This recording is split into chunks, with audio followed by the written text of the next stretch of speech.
श्री कृष्ण गोविंद हरे मुरारी, हे नाथ नारायण वासुदेवा, हे नाथ नारायण वासुदेव, हे नाथ नारायण वासुदेवा, हे नाथ नारायण वासुदेवा। यात्रा कथा चैनल पर मेरी जीवन यात्रा का गीत, मेरा जीवन दर्शन आपके साथ हम शेयर कर रहे हैं। प्रभु जी, क्या होता है ना, जब हम संवाद करते हैं और कोई कविता की पंक्तियां सुनाते हैं तो बहुत फर्क होता है ना। वहाँ 4 लाइनों में अपनी बात कहनी होती है और संवाद में तो हम अपनी पूरी बात कह देते हैं। तो बहुत सारे लोगों के प्रश्न आए उस गीत की पंक्तियों को लेकर कि ये ऐसा कैसे संभव है, हम ये चिंतन कर रहे हैं, हमें ये लग रहा है, आप बताएं, क्लियर करें। मैं तो फिर भी कोशिश करता हूँ प्रभु जी कि उन पंक्तियों के साथ आपको थोड़ा थोड़ा सा संवाद भी करता रहूँ, और कहीं कहीं तो ज़्यादा हो जाता है क्योंकि क्लैरिटी आ जाए। अभी मुझे लगा कि उसमें जो आपकी शंकाएं हैं उन पर थोड़ी सी बात कर लें, क्योंकि उस पर बात करने के लिए प्रभु जी विस्तार से एक एक शंका के लिए पूरा संवाद चाहिए, आधे घंटे का, ऐसा मुझे लगता है। आप लोगों ने पूछा कि जब आपने कहा कि अंत समय में जीव की प्रकृति जिसमें होती है उसी योनि में जीव समाता है, और कभी आप कहते हो कि मनुष्य का जन्म है तो मनुष्य का ही मिलता है। प्रभु जी, उस पंक्ति में देखो ना ध्यान से, मैंने बताया है एक लाइन में कि अंतिम समय जीव जिस मोह में, जिस उसके साथ सूक्ष्म जाता है तो सूक्ष्म उसी में जाता है और कुछ समय के बाद वापस अपने चक्र में आ जाता है। क्योंकि कैनवास में हम छटपटाते हैं मृत्यु के समय। मृत्यु तो बहुत सुखद है, बहुत उसका आनंद है, लेकिन चूंकि हम मोह में घिरे रहते हैं ना तो हम डर जाते हैं। तो हमारी प्रकृति अंतिम समय जहाँ होती है सूक्ष्म सीधे वहाँ जाता है, उस आकृति को ग्रहण करता है, तुम्हारी अंतिम इच्छा पूरी हो गई, और फिर वापस अपने चक्र में आ जाता है। इस पर कभी विस्तार से बताएंगे, ठीक है प्रभु जी। दूसरी बात लोगों ने जो अभी पूछा, जो मैंने थोड़ा सा एक में जिसमें आपको मैंने क्लैरिटी के लिए जेल वाली बात बताई थी कि जब हम कोई अपराध करते हैं तो हम जेल में जाते हैं और फिर वहाँ से आते हैं। इसी तरह से इस जीवात्मा का ये शरीर का छोड़कर जाना और गर्भ से पुनः आ जाना आवागमन का एक रास्ता है, जिसमें हमारे पूर्वज हमारे साथ होते हैं। उसमें प्रभु जी प्रश्न आए, पहले भी इस तरह के आए कि हमारे कितने पूर्वज होते हैं, और अगर पूर्वज जन्म ले लेते हैं तो फिर वो कैसे हमें मिलते हैं। प्रभु जी, इस पर हमने पूरा संवाद कई बार बताया है। इसको हमने कहा है कि हमारी फोटोकॉपी होती है और फोटोकॉपी वहाँ रहती है हमारे कई जन्मों के। हमारे जो भी जन्म होते हैं उसकी एक चिप होती है। जीवात्मा आत्म स्वरूप जीव बदल लेता है, लेकिन जो हम जीवन जिया होता है उसकी एक फोटोकॉपी वहाँ रहती है, ताकि प्रमाण रहे आपको आपके जीवन का अतीत बताने के लिए।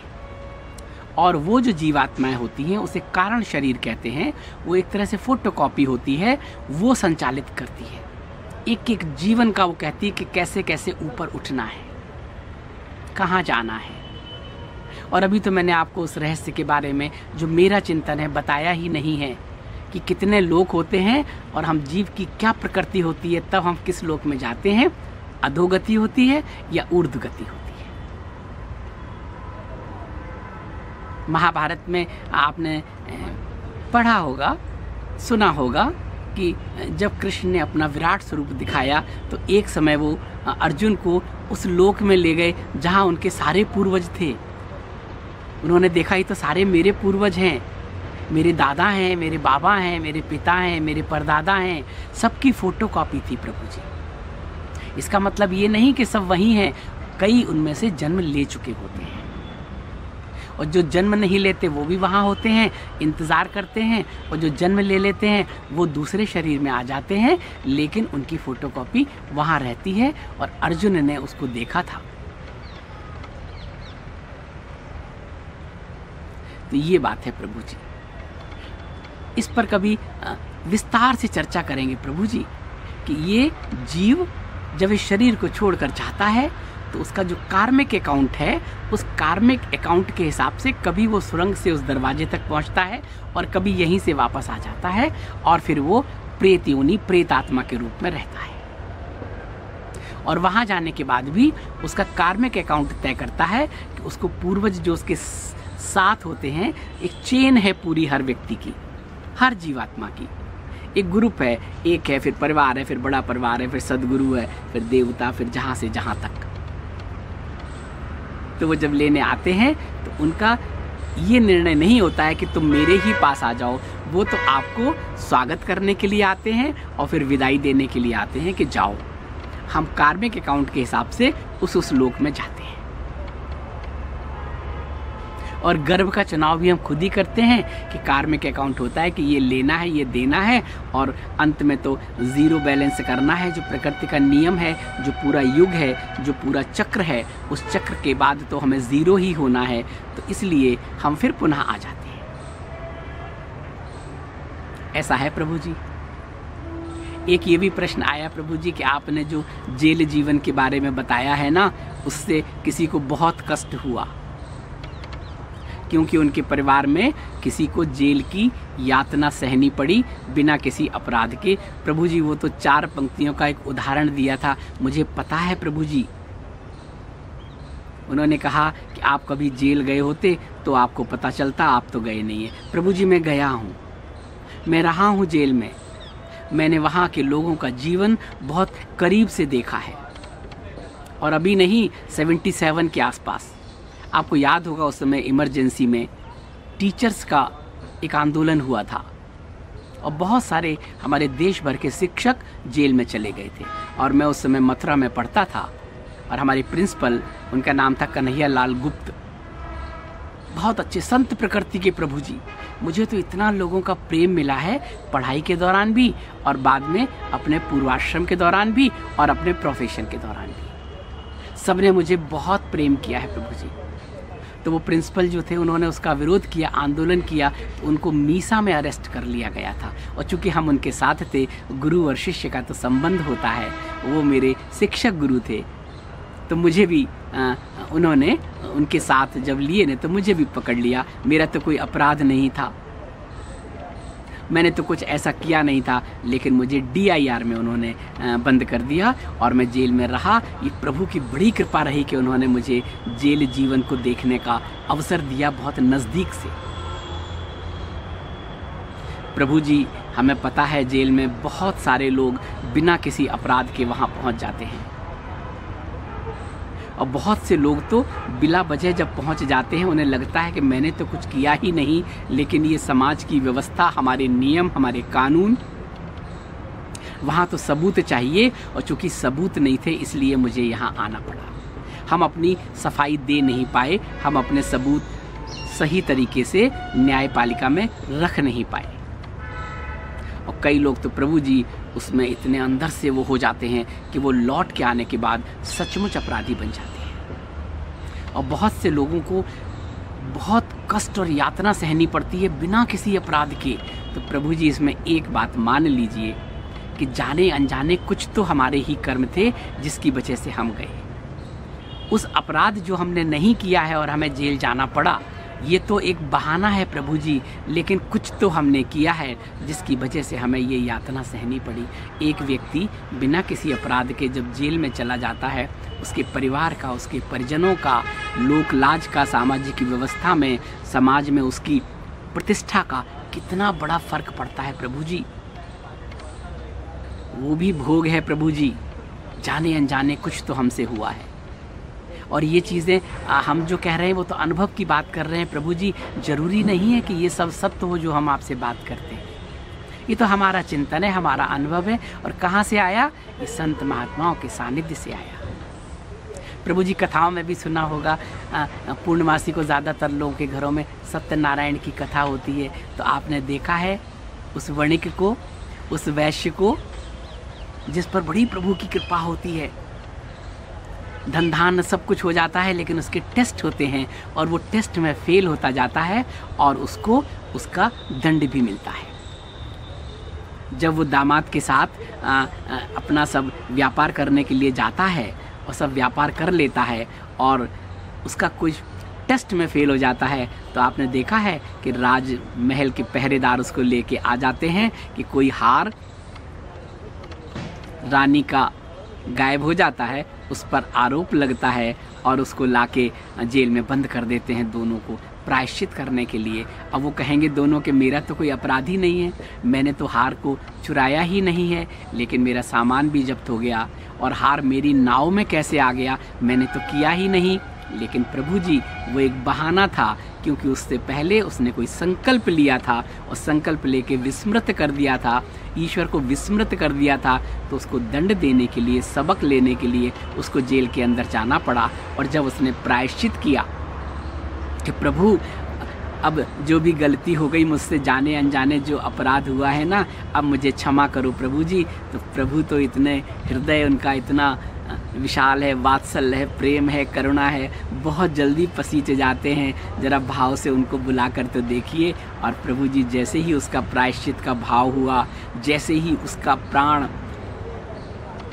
जो रिग्रेट किया और प्रभु में तारतम्य हुआ और राजा को स्वप्न आया कि तुम्हारी रानी का हार तो देखो वहाँ लगा हुआ है और तुमने उनको बिना अपराध के बंद किया है, छोड़ो।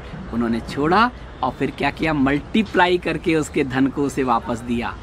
ऐसे हैं प्रभु, ऐसी है ईश्वर की सत्ता, ऐसे हैं ईश्वरीय नियम। तो हमें ईश्वरीय नियम का पालन करना चाहिए और संकल्प करो तो उसे पूरा करो। अगर किसी को वर्ड्स दो तो उसे पूरा करो और किसी की आत्मा को मत दिखाओ, प्रभु का स्मरण करो। यही तो कथा कहानियों में मिलता है, सत्यनारायण की कथा में यही संदेश तो है प्रभु जी। तो मैंने जेल के जीवन को बहुत नज़दीक से देखा है प्रभु जी, और मैं तो उस समय पढ़ता था और मुझे तो बड़ी स्वतंत्रता थी। वहाँ के जेलर भी हमारे मित्र हो गए थे मुझे तो वहाँ से खाना आता था खाने के लिए, ऐसा भी होता था। मैंने वहाँ देखा है प्रभु जी भयावह नारकीय जीवन कई लोगों के लिए, और जो उसी में लिप्त हो जाते हैं उनके लिए वो स्वर्ग जैसा लगता है। उन्हें लगता है सुरक्षित भी हैं, सब कुछ हो रहा है, यहाँ पर सब कुछ मिल रहा है उन्हें। मैंने देखा है। तो जिन प्रभु जी ने ये लिखा है वो दुखी ना हो, इसको समझने की कोशिश करें जो मैं कह रहा हूँ। और अभी मैंने उसको थोड़ा व्याख्या भी दे दी प्रभु जी। ऐसा है प्रभु जी। तो ये जीव के जो आवागमन की जो प्रक्रिया है, ये हमारा चिंतन है प्रभु जी। इस पर कभी विस्तार से बताएंगे कि जीव कैसे जाता है, कैसे निकलता है। मैंने संक्षेप में तो आपको बता ही दिया, कहाँ पहुँचता है, कहाँ कार्मिक अकाउंट होता है, उसकी गति क्या होती है और क्यों वो बार बार आता है, क्या करने के लिए आता है।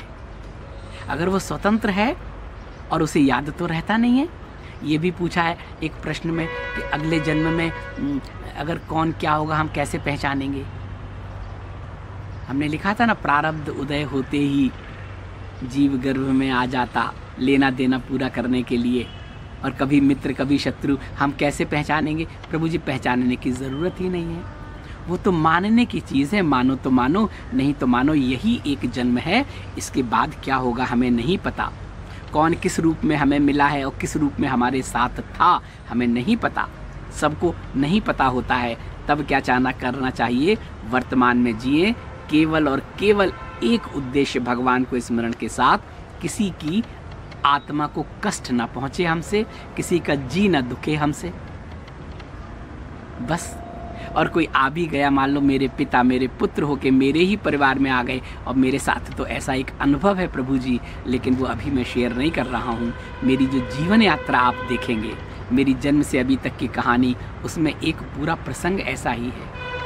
अगर हमारे पिता हमारे घर में पुत्र होके आ गए तो हम उनको, अगर हमें पता भी चल गया, सिम्टम्स भी हो गए, लेकिन हम उन्हें पुत्र के रूप में ही तो देखेंगे, पूजा तो करने नहीं लगेंगे। ये प्रकृति है हमारी। हम उसको दंड भी देंगे, प्यार भी करेंगे, सब कुछ करेंगे, लेकिन पुत्रवत करेंगे। पुत्र के रूप में करेंगे। प्रभु जी ऐसा ही तो होता है। और एक और प्रभु जी शंका जो पहले भी कई बार लोगों के आई कि हम तो बहुत अच्छा कर्म कर रहे हैं और पूरा जीवन दुखी हैं, और जो लोग अच्छा कर्म नहीं कर रहे हैं और वो देखो कितने आनंद में रह रहे हैं, अगला जन्म होगा तब होगा, किसने देखा, लेकिन वो इस जीवन का सुख भोग रहे हैं। नहीं प्रभु जी, ऐसा नहीं है। ये हमें लगता है अगला जन्म तो जो आपके कर्म हैं वो मल्टीपल होके, कई गुणा होके वापस आते हैं और हम या नारकीय जीवन जीते हैं या दैवीय जीवन जीते हैं। लेकिन इस जन्म में जब हम ऐसे कर्म करते हैं, पाप और पुण्य की परिभाषा तो अलग अलग है ना। ईश्वरीय नियम तो पूरी पृथ्वी के लिए एक होता है प्रभु जी, सबके लिए, सबसे ऊपर। ईश्वरीय नियम का मतलब क्या हुआ है? एक ईश्वरीय सत्ता, उसका एक नियम, और पूरी पृथ्वी पर उसका नियम है। उस नियम का अगर हम पालन करें तो हम ऊर्ध्व गति को करते हुए अपने लक्ष्य को प्राप्त कर लेते हैं। 0 वॉट से निकलता है जीव और पूरा 100 होके फिर उसी में विलीन हो जाता है। प्रकाश से निकलता है वो कण और प्रकाशित होते होते सबको प्रकाश देते देते उसी प्रकाश पुंज में विलीन हो जाता है। ये है प्रभु जी वहाँ का गणित। लेकिन जब हम कहते हैं कि देखो सब लोग कितना आनंद ले रहे हैं गलत काम करके, मुझे सताया और देखो कितने आनंद में है और मैं कितना जीवन में मुझे दुख है, ऐसा नहीं है प्रभु जी। ये सब हमें दूर से देखने में लगता है। जो ऐसे अपराध करते हैं, जो ईश्वर के नियम का उल्लंघन करते हैं, जो किसी का जी दुखाते हैं, जो किसी आत्मा को कष्ट पहुंचाते हैं, अपने लिए अपने परिवार के लिए अन्य तरीके का जोड़ तोड़ लगाते हैं, धोखा देते हैं, किसी की संपत्ति को हड़प लेते हैं, अपने नाम करा लेते हैं, प्रभु जी उनको चैन नहीं होता है, उनको ठीक से नींद भी नहीं आती है, उन्हें हर समय वही लगा रहता है अगर किसी को पता चल गया तो क्या होगा, अगर पकड़ गए तो क्या होगा। देखो कितने उदाहरण है प्रभु जी, कितनी बीमारियां उनको हो जाती हैं। हमें लगता है कि इसने हमें कष्ट दिया और ये तो आज राजनीति में है, ये फिल्म में है, ये कारोबार में है, ये व्यापार में है और ये आध्यात्म में है और उसके शीर्ष पर है, लेकिन मुझसे पूछो इसने मेरी आत्मा को कितना कष्ट दिया है। प्रभु जी जो ऐसे लोग होते हैं ना, वो जीवन भी हमें लगता है लेकिन उनको चैन मिलता नहीं है, जी जी कर तिल तिल कर वो अंदर मरते रहते हैं।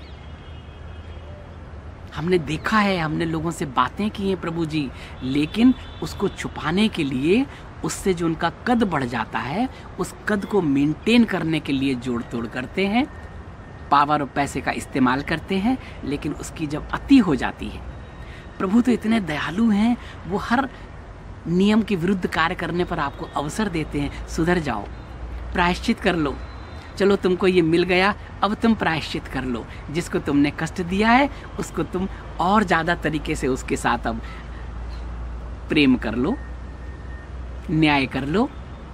लेकिन प्रभु जी जब नहीं होता है तो इसी जीवन में हमने लोगों को अर्श से फर्श पर आते देखा है, आपने भी देखा है, चाहे वो संसार के लौकिक जीवन के किसी भी क्षेत्र में हो, चाहे वो आध्यात्म में हो, चाहे वो अन्य किसी भी क्षेत्र में हो, एक समय सारी सत्ता उनके कदमों में, पावर और पैसा कुछ भी कर लें, सब कुछ उनकी दुनिया मुट्ठी में, ऐसे भाव आते हैं। और एक समय जब आता है, अगर वो प्रायश्चित नहीं करते हैं तो वो उस वणिक की तरह, सत्यनारायण कथा की तरह, फिर उसका जो प्रभु जी अवसान, जो उसको फिर जो दंड मिलता है उसका प्रायश्चित भी नहीं कर पाता है वो जी, क्योंकि वो कहते हैं तुम्हें बहुत मौके दे दिए। तो जो हमें लगता है ना कि गलत काम करके भी बहुत आनंद में है, लोग जी रहे हैं और हम कष्ट में हैं, वो नहीं जी रहे हैं प्रभु जी। आपको तो अच्छी सी नींद आ रही है, भले ही आपका सब चला गया, 2 रोटी की व्यवस्था तो है, आप खा रहे हैं, चैन से सो रहे हैं, नहीं सो रहे हैं तो आप तो उस स्थिति में हैं कि कल जब आपकी ज़रूरतें पूरी हो जाएंगी तो आप चैन की नींद सो पाएंगे। वो तो नहीं सो पाएंगे प्रभु जी, उनकी तो सारी ज़रूरतें पूरी हो गई, लेकिन अपराध में लिप्त हो गए और जो किया है वो उनके हर समय रहता है प्रभु जी दिमाग में। आपको लगता है ये बड़ा घर, बड़ी कारें, हवाई जहाज़ में सफ़र, ये सब करते हुए या पावर मिलने पर आपको लगता है वो सुखी है? ये सुख है क्या? ये क्षणिक सुख है प्रभु जी। जब वो घर में जाता है तब पूछो उसको, 24 घंटे उसी में रहता है, 24 घंटे। और ये जो दान पुण्य करते हैं ना बड़ा बड़ा, तो उसके मन में होता है कि जो मैंने गलत किया है ना, अब मैं दान पुण्य करके उसकी थोड़ी निवृत्ति कर लूँ। गुरु की शरण में जाता है, बहुत धन को लुटाता है, दान पुण्य करता है, गरीबों को बांटता है, सब करता है, लेकिन भाव दो होते हैं। यदि प्रायश्चित का भाव होता है तो वो पुनः फर्श से अर्श पर पहुंच जाता है, और उसका भाव दिखावा होता है कि मैंने ये करके अपना कद बढ़ाना है, मैं इस करके दिखा रहा हूँ, मैं समाज सेवी बन रहा हूँ। ऐसे लोगों को अर्श से फर्श पर आते देखा है, आपने देखा भी है प्रभु जी। कितने उदाहरण हैं हमारे। जितने भी अपराध करते हैं प्रभु जी, वो भयमुक्त हो जाते हैं। उन्हें पता होता है कि मेरा जीवन तो, मुझे तो पुलिस की गोली का निशाना बनना होगा, या न्यायपालिका से जब मेरा अपराध सामने आएगा, जब प्रमाणित होगा, तो मुझे तो पूरा जीवन जेल में जीना पड़ेगा। उसमें रहता है, वो भागता रहता है, भागता रहता है। कितने भी आपने देखे होंगे जो जिनका शरीर असमय पूरा हुआ, पूरा जीवन भागते रहते हैं, उनका परिवार भी परेशान रहता है। पहले जो डाकू होते थे क्या करते थे?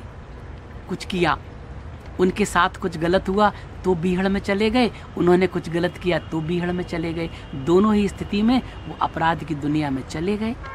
और उसके बाद दो ही स्थिति है, या तो उन्होंने वहाँ प्रायश्चित किया और वापस आ गए, नहीं तो वही दौड़ते दौड़ते आज यहाँ कल वहाँ, पुलिस का डर, कानून का डर, भागते भागते रहते हैं। और उन्हें पता होता है किसी भी दिन ये शरीर पुलिस की गोली का निशाना बनेगा प्रभु जी। और होता है। कितने ऐसे लोगों को, असामाजिक तत्वों को देखा आपने, कितनों का एनकाउंटर होता है, कितनों का पुलिस की गोली के शिकार बनते हैं, कभी सही में और कभी गलत भी, क्योंकि ये उनकी नियति होती है। अगर गलत भी होता है तो कभी कुछ रहा होगा जिसकी वजह से ऐसा होता है। लेकिन अगर उस जीवन में प्रायश्चित कर लो, अपने आप को समझ लो, अपना आत्मनिरीक्षण कर लो, अपना आत्मचिंतन कर लो कि तुमने ये जो कुछ भी किया है इकट्ठा, ये सब तुमने लोगों की आत्मा को कष्ट देके किया है, तो आप उससे उबर जाएंगे प्रभु जी। और जिस दिन आपने प्रायश्चित कर लिया, उस दिन आपको सब मल्टीप्लाई होके वापस हो जाएगा। और नहीं तो ये जन्म में तो आपको ठीक से नींद नहीं आती है, रोग नहीं होते हैं, असमय मृत्यु होती है, लेकिन उसके बाद जब जाते हैं तो वहाँ भी आपका स्वागत नहीं होता है। वहाँ भी सब आपको हे दृष्टि से देखते हैं, जैसे इस समाज में देखते हैं लोग, कहते हैं ना ये व्यक्ति ठीक नहीं है, सामने नहीं बोलते हैं लेकिन पीछे पीछे बातें करते हैं, ऐसे ही वहाँ होता है। फिर मल्टीप्लाई उसको पातकी जीवन जीना होता है। ऐसा गर्व मिलता है जहाँ पूरा जीवन वो पातकी जीवन में रहता है। कई लोगों को हम देखते हैं ना, और हम कहते हैं कि अरे ये कैसा जीवन जी रहा है, ये तो लाचार है बिल्कुल, ये तो मोहताज है बिल्कुल। हमें करुणा आती है, दया आती है, लेकिन हमें नहीं पता होता है कि वो किन अपने कर्मों का प्रायश्चित करने के लिए यहाँ पर आया है। ऐसा है प्रभु जी। और जो लोग प्रायश्चित कर लेते हैं तो ईश्वर बहुत दयालु होते हैं। वो कहते हैं अच्छा चलो अब तुम कुछ जीवन तो अच्छा सा जी लो, लेकिन तो तुमने किया है उसका तो तुम्हें दंड मिलेगा, लेकिन तुमने प्रायश्चित कर लिया है तो कुछ समय तुम जी लो। और ऐसे ही लोग समर्पण कर देते हैं, अपना जीवन बदल लेते हैं। बहुत से लोगों को देखो, और उदाहरण तो बहुत सारे हैं। वाल्मीकि का जो उदाहरण है वो सब इसीलिए उदाहरण होते हैं कि हमारे समाज में सब हो रहा है कि डाकू जीवन जिया उन्होंने, उनका बोध हुआ, उनके वो कर्म खत्म हो गए, उनका प्रायश्चित पूर्ण हो गया, इसी जीवन में पुनर्जन्म हो गया और वो इतने बड़े ऋषि बने। बहुत से डाकुओं को देखो सोशल वर्कर रहे, उन्होंने समाज के लिए बहुत काम किया, प्रायश्चित किया। उन्हें लगा कि मेरे साथ गलत हुआ था, मजबूरी में मैं अपराध की दुनिया में आया या आई, और बोध होने पर या भय के कारण उन्हें लगा पुलिस की गोली का निशाना बनेगा, मेरे तो चारों तरफ सर्च आउट हो गया है। सर्च क्या कहते हैं मुझे ठीक से शब्द नहीं पता, मैं उनकी उसमें आ गया हूँ, तो वो समर्पित कर देते हैं। फूलन देवी का आपने नाम सुना होगा प्रभु जी। बागी थी, चंबल के बीहड़ों में रही, और उसने बाद में अपने आप को समर्पित कर दिया, समर्पण कर दिया था। और मुझे तो निमित्त बनाया प्रभु ने उनके उस अंतिम जो उनका जो था, जिसमें वो पट्टी बांध के अपने बंदूक के साथ एसएसपी के साथ एक समारोह में उसने अपने साथियों के साथ समर्पण किया था और मैं वहाँ उपस्थित था। उसके पहले भी मैं उससे मिल चुका था और बाद में भी मिला। लेकिन उसके बाद क्या हुआ कि थोड़ा भय खत्म हो गया, उसको सुरक्षा मिल गई, वो 4 दीवारी में जेल में रही और उसके बाद फिर वो बाहर आई। बाहर आके उसको फिर एक मौका मिला और मौका मिला वो राजनीति में आई। लेकिन प्रभु जी, अगर आप प्रायश्चित नहीं करने के बाद अपने जीवन को नहीं बदल सकते हैं, आत्मा स्वतंत्र होती है, जीवात्मा मुक्त होता है कुछ भी करने के लिए, तो फिर उसका दंड तो फिर मिलता ही है प्रभु जी। तो आप ये ना समझें, बिल्कुल ना समझें कि हमें परेशान जिन लोगों ने किया और वो स्वतंत्र हैं। पहले तो जो परेशान किया वो क्यों किया, वो पाप की श्रेणी में आता है या नहीं, या आपने कल्पना कर ली। ईश्वरीय नियम का पालन किया क्या नहीं किया। पाप और पुण्य की परिभाषा भी प्रभु जी अलग अलग होती है। अलग समाज में नियम अलग होते हैं, अलग देश के अलग नियम होते हैं, अलग परिवार के अलग नियम होते हैं। लेकिन ये नियम है, ये सामाजिक व्यवस्था है। जरूरी नहीं है कि ईश्वरीय नियम है। ईश्वरीय नियम तो अलग हैं, कभी हम आपको बताएंगे क्या है ईश्वरीय नियम और कैसे ये जीव इस शरीर में रहता है और उसके बाद जब जाता है तो कहाँ जाता है, क्यों वापस आता है, क्यों करता है, इस चक्र का कारण क्या है, ईश्वर ने क्यों भेजा है। जब उसे यही करना है, फिर कुछ करना है, फिर उसको भोगना है, फिर करना है, भोगना है, तो ये आवागमन का चक्र क्यों है, इससे छुटकारा क्यों नहीं है। तो जीव का ये जो शरीर धारण करती है, हमारा सूक्ष्म जो आत्मा, उसका क्या नियम है, कैसे आते हैं, कैसे जाते हैं, मृत्यु के बाद हम कहाँ पहुँचते हैं, इस सब पर कभी विस्तार से एक संवाद करेंगे प्रभु जी। ऐसा है प्रभु जी। तो मुझे लगा कि आज इस चैनल पर आपको एक बार ये